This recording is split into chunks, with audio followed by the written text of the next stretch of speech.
It was a morning much like any other for George Herbert. Enchanted by speed and undeterred by risk, the young 5th Earl of Carnarvon put his Panhard Levasseur motor car through its paces, perhaps a bit fast, just as he had 1,000 times before. But in the blink of an eye, life as he knew it was over.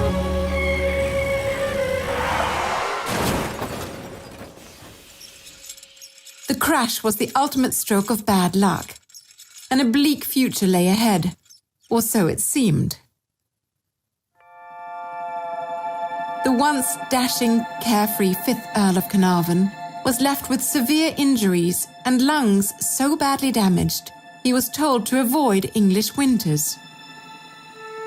Lord Carnarvon needed to heal, but he also required more than just warm weather to revitalize his spirit.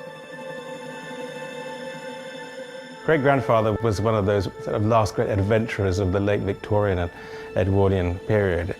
So he takes himself to Cairo, and many other people would have just enjoyed the social scene there and the nice weather in the winter, but oh no, he was not going to do that. He wanted to be down at Luxor starting a quest. Egyptology soon grabbed Lord Carnarvon's attention, and he enthusiastically took the plunge, assembling his own team, then scouring the swirling desert sands for the pharaoh's tombs. In his first year, all he found was a mummified cat in a cat coffin. Hindered by a lack of formal training, Lord Carnarvon nonetheless began delivering results. He discovered the tomb of Teteki, a noble mayor of Thebes from a royal family, the beautiful coffin we have in the Highclere exhibition from the noble Lady Ertu, and many other objects. Grand discoveries, however, remained elusive, and the urge to abandon the chase was a demon he faced and defeated at the end of each sweltering day. He was a man of great persistence, and of course it became an absorbing passion and goal in life. Passion, however, is no substitute for expertise. Everything stepped up a whole level when he teamed up with Howard Carter. Although they came from very different backgrounds and types of life, they made a formidable pair together in their quest for what was beautiful and ancient. Despite their best efforts, the ultimate prize, a pharaoh's tomb, remained just beyond reach. World War I pulled both men away. Excavations resumed in 1917, but after 4 more years of dashed hopes and unending frustration, Lord Carnarvon met with Howard Carter to end the search. In June 1922, my great-grandfather was beginning to think, was this game really worth it to go on? Because after the war, taxes were much higher back home and things were becoming more difficult. But he was meeting up with Howard Carter, and the two men, whilst poring over a map of the Valley of the Kings, because at this stage they still had the concession there, decided they were going to have one more go. I think Howard Carter might have been rather a throwaway line, said to my great-grandfather, if you don't want to finance one more year, I'll finance it myself. Carter, reinvigorated, returned to begin one last season, with Lord Carnarvon footing the bill and set to join later. Carter relentlessly pushed forward while fighting back a growing sense of desperation. Then, at last, a break. November 4th, 1922. There was suddenly a cry from one of the workmen because he'd found what appeared to be a series of steps cut down into the ground. And Howard Carter comes over, and they all begin to get excited, and they keep on cutting this down. And they found a series of steps down to a door, and on the door there is the cartouche of Tutankhamun. But Howard Carter was a very honourable man, and he sent a telegram to his patron saying, "I've possibly made wonderful discovery, come quickly." And he waited till 5th Earl was there, and then of course they famously broke down that door, and they had the candles in their hands. And my great aunt, Evelyn, Lady Evelyn, she was with her father, my great grandfather, and Carnarvon says to Carter, what do you see? You can imagine it's as dark as I'm looking into the corner here now. There's just the candle and flickering around there. And all Carter can say in total amazement is wonderful things. Hidden since 1322 BC, Tutankhamun's tomb is said to be the best preserved and most intact pharaonic tomb ever found in the Valley of the Kings. Overflowing with treasures, it took a decade to catalogue. Sadly, Lord Carnarvon had very little chance to revel in the discovery. A simple mosquito bite led to pneumonia, and mere months later, he was gone. You never got to see the innermost shrine, the middle and the nested coffins, or indeed the extraordinary iconic golden mask. He died in the hour of his triumph in early April 1923. The world overwhelmingly embraced the discovery, and people around the globe still queue up to view the astounding collection of more than 5,000 artifacts. In his mind, he had this extraordinary idea that there was something there if you stuck at it long enough. Lord Carnarvon's unwavering commitment in the face of impossible odds made him famous overnight. Yet back home in the halls of Highclere Castle, tales recounting the achievements and fame of the 5th Earl of Carnarvon were conspicuously absent, at least for one set of young ears.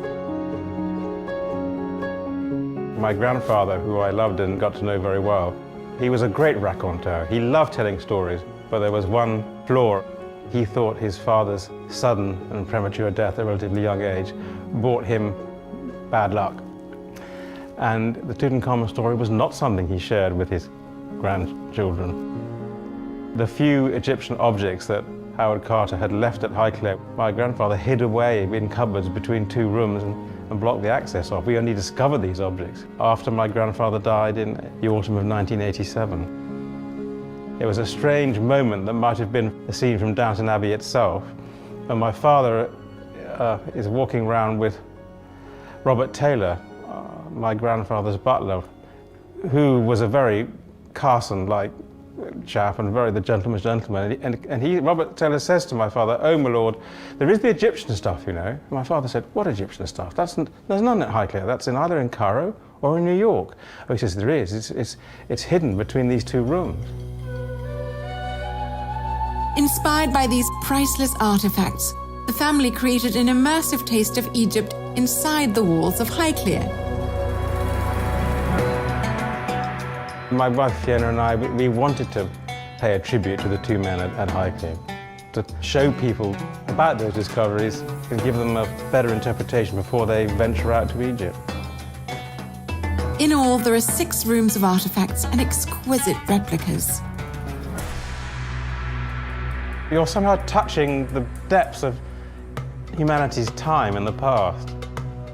My great-grandfather, Lord Carnarvon, and Howard Carter, they did something for humanity, really. They left a lasting treasure for us all to enjoy, and it is rather amazing to be part of it. Nearly a century later, very few tales of exploration capture the imagination quite like the story of Howard Carter and the 5th Earl of Carnarvon. In their relentless quest for Tutankhamun and the hidden tomb of Egypt's boy king.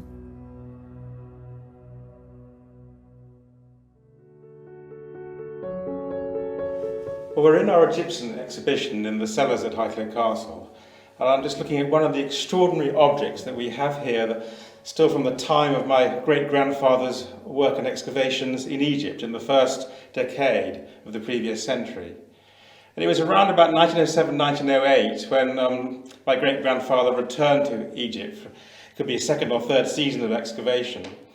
And he was basically looking at and excavating the city of Thebes, the modern city of Luxor, on the West Bank. And he was given an area, really I suppose it would have been called the tombs, the area of the tombs of the nobles. And he came across this extraordinary tomb of an ancient mayor, really, an ancient mayor of Thebes, and also from the key 18th dynasty, which is the dynasty of Tutankhamun himself. And what we have here is a strange-looking object, but it's a tablet, really, an offering tablet with grooves that run through it. That would have been a priestly offering for oil or water. And this nobleman was called Tetaki. He could have easily been a king's, a pharaoh's son of the time. You see from my great-grandfather's photograph of the inner walls, it was quite a decorated tomb or chapel. Which great-grandfather actually found himself, and he was always taking a photograph of a person outside to give an idea of scale. Quite a sophisticated small tomb, and just shows the sort of care and detail of the work that great-grandfather, and of course indeed Howard Carter, his colleague, would have made there. And you see some little shabtis, little figurines, which people had alongside them when they were as mummies in their coffins. They were their workers to help them in the next world, as it were, when they were, as it were, resurrected. But this is one of the just extraordinary objects that we have here at Highclere. Amazing, really.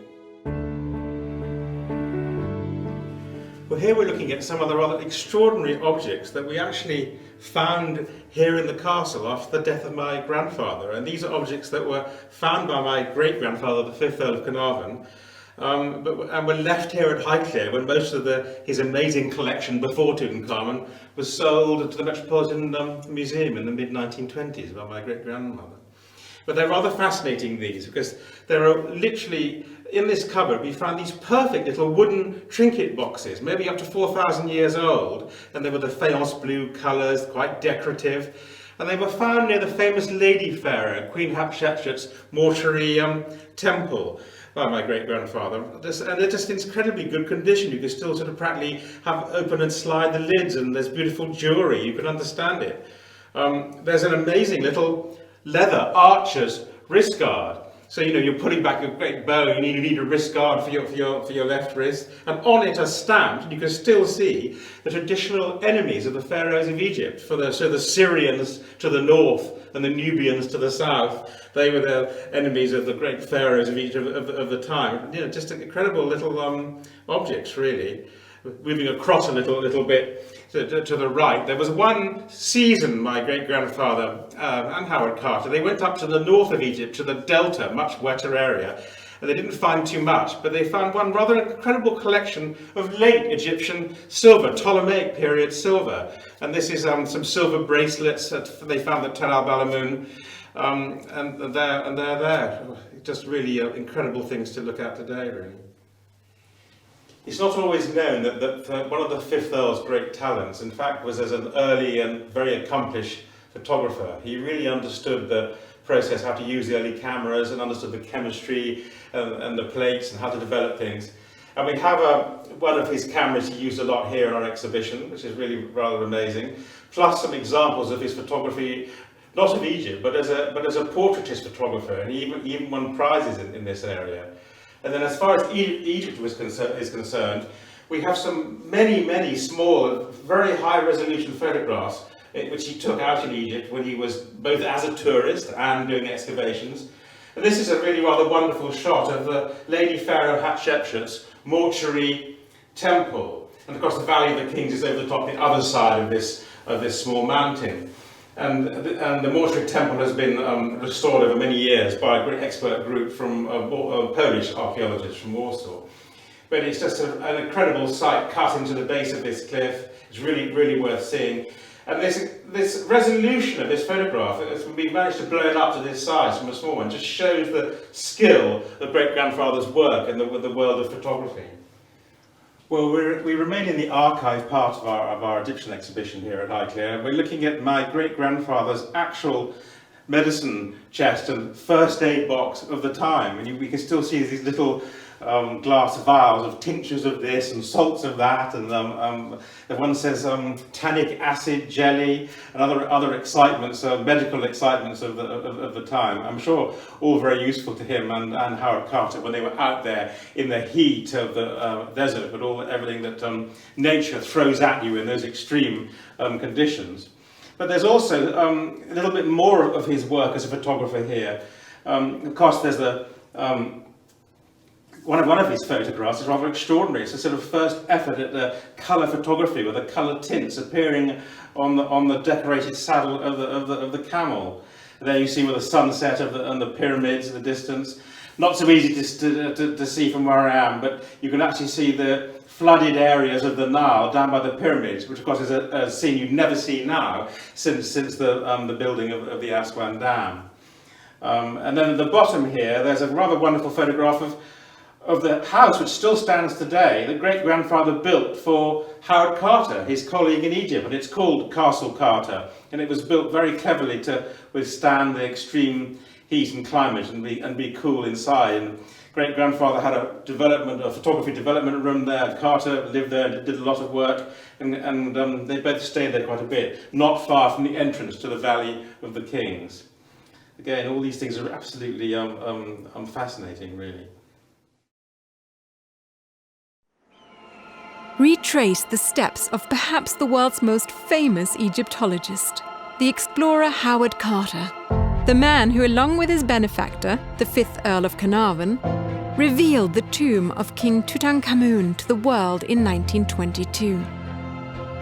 Join Viking on this signature extension, expertly crafted to enhance your Nile voyage.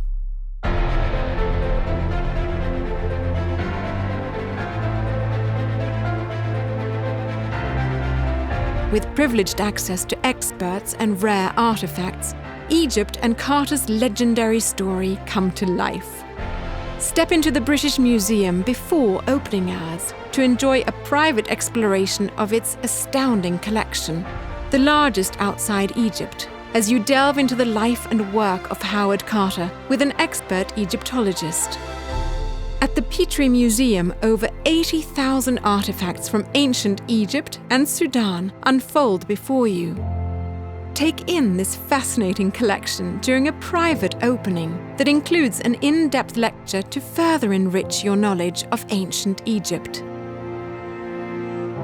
Your evening is spent at Sir John Soane's Museum, where your Viking privileged access continues with a private viewing of his exquisite collection of Egyptian antiquities, illuminated by candlelight.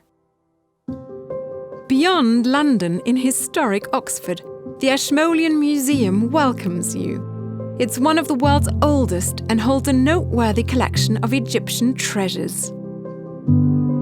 Just next door is the Griffith Institute, home to Howard Carter's archives, where Institute experts share unique research and insights. Then it's on to Highclere Castle, perhaps best known as Downton Abbey, the home of the Earl and Countess of Carnarvon. At this grand estate, you'll have the chance to immerse yourself in the private collection of the 5th Earl, the visionary who funded Howard Carter's expedition in the Valley of the Kings. During your educational stay in the UK, you'll enjoy 2 nights right in the heart of London, plus 2 nights in the midst of charming Oxford, with time to take in the unique cultures and traditions of each place. This exclusive extension has been thoughtfully curated to prepare you for your time in Cairo and your epic Nile journey.